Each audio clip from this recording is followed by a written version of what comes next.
പോറ്റിയെ കേറ്റിയെ എന്ന ഗാനത്തിലൂടെ ഇടതുപക്ഷത്തിന്റെ കിളി പറപ്പിച്ച ജി.പി. കുഞ്ഞബ്ദുള്ള സത്യത്തിൽ സാത്വികനായ ഒരു കലാകാരനാണ്. സ്വർണം കട്ടവനാരപ്പ സഖാക്കളാണേ അയ്യപ്പ, ലോഹം മാറ്റിയതാരപ്പ സഖാക്കളാണേ അയ്യപ്പ.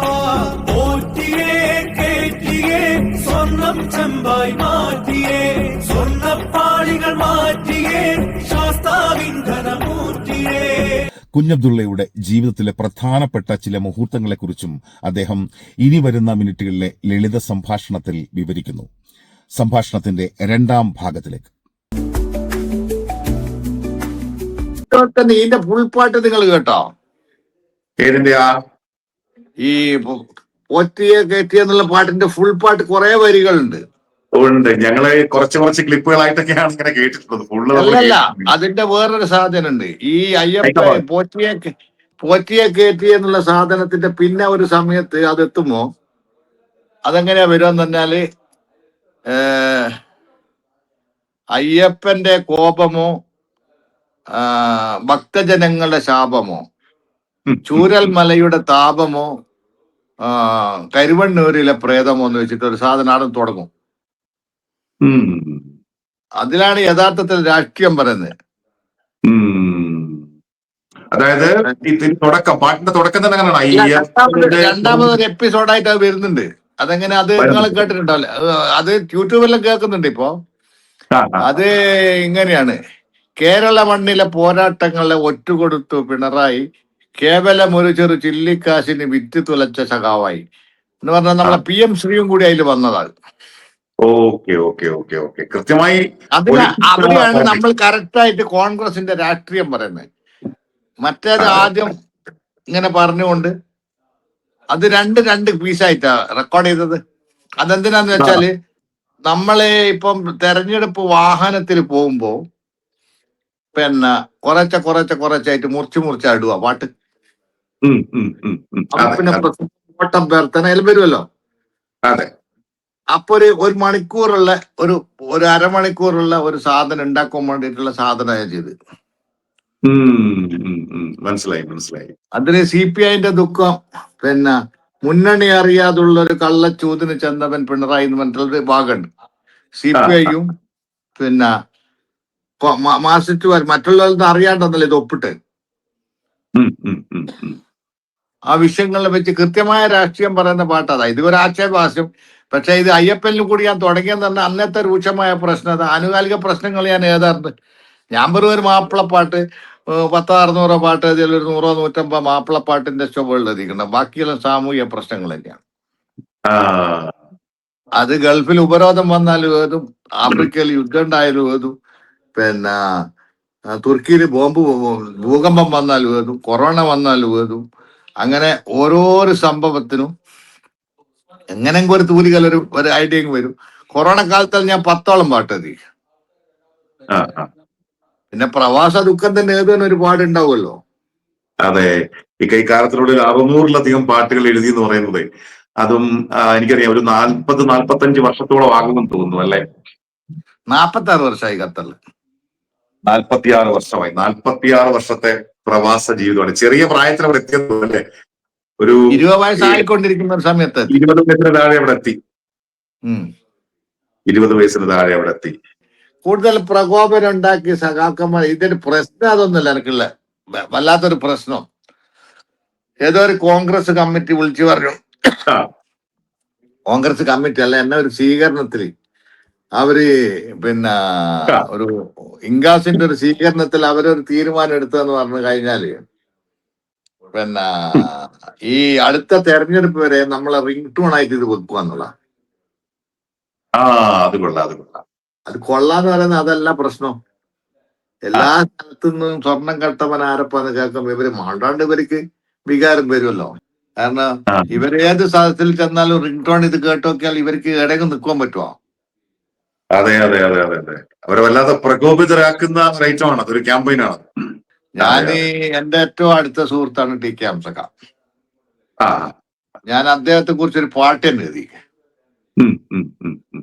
ഇഷ്ടം കൊണ്ട്, ഒരുത്തരോട് ഇഷ്ടം. ഞാനും അയാളായിട്ട് 300 കിലോമീറ്റർ 250 കിലോമീറ്റർ ദൂരെയാ. പക്ഷെ ഒരു വ്യക്തി എന്നുള്ള നിലയ്ക്ക് എനിക്ക് വളരെ ഇഷ്ടപ്പെട്ട ആളാണ് അയാള്.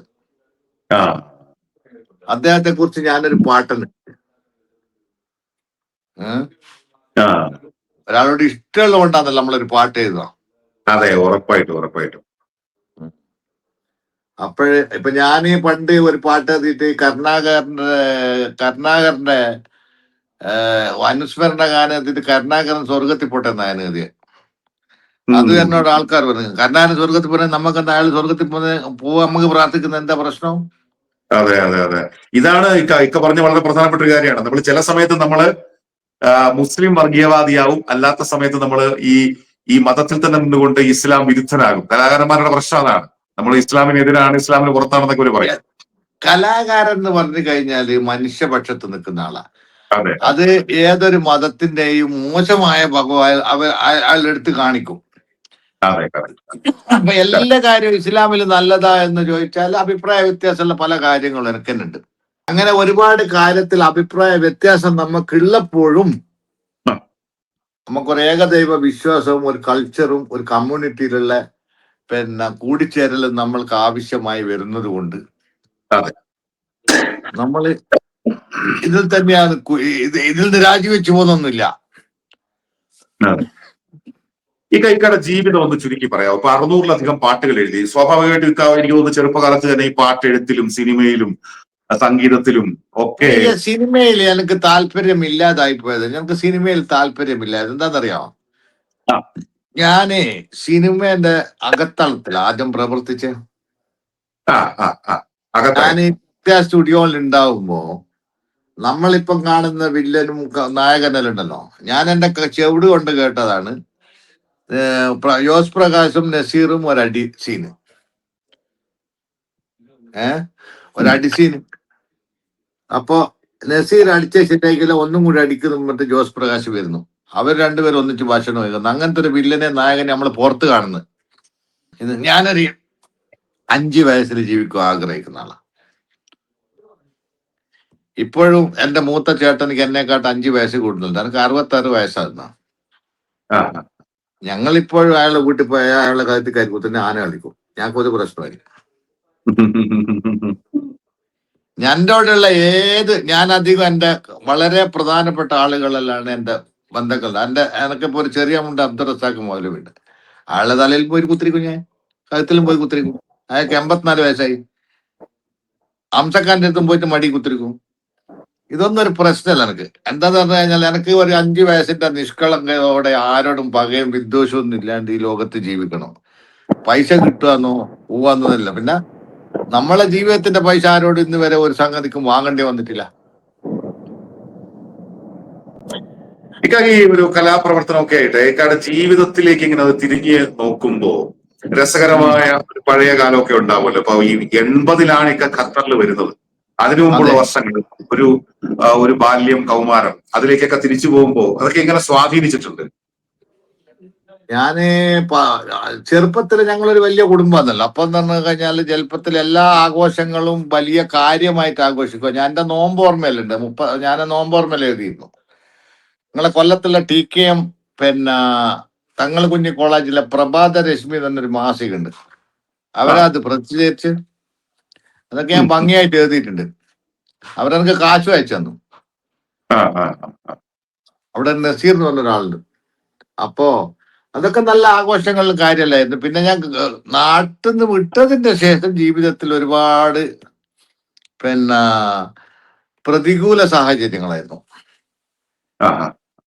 പിന്നെ ആ അനുഭവത്തിന്റെ വെളിച്ചത്തിലെല്ലാം കൂടി ഇവിടെ എത്തിയപ്പോൾ എന്ന് പറഞ്ഞാലും ആദ്യം നല്ല ജോലിയിലുണ്ടായിരുന്നു. പിന്നെ വലിയ പ്രയാസങ്ങളെല്ലാം നേരിട്ടപ്പോ ആ അനുഭവത്തിൽ നിന്ന് പാട്ടുകളെല്ലാം പറക്കുന്നു.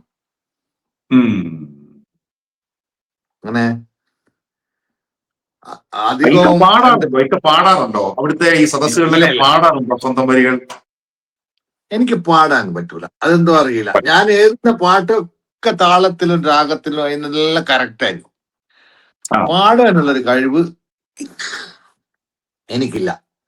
അത് എന്നോട് പല മ്യൂസിക് ഡയറക്ടർമാരും, എന്റെ പാട്ട് 68ഓളം പാട്ടുകാർ പാടിയിട്ടുണ്ട്. പിന്നെ 25ഓളം മ്യൂസിക് ഡയറക്ടേഴ്സും എന്റെ പാട്ട് സംഗീതം ചെയ്തിട്ടുണ്ട്. ഇവരൊക്കെ പറയും ഈ പാട്ടെല്ലാം കാണുമ്പോ നിങ്ങൾ ഈ പാട്ട് പിന്നെ അല്ല ഒരു പാട്ടും കൂടി അറിയാമെങ്കിൽ നിങ്ങൾ കേരളം കീഴടക്കളി എന്നറിയും.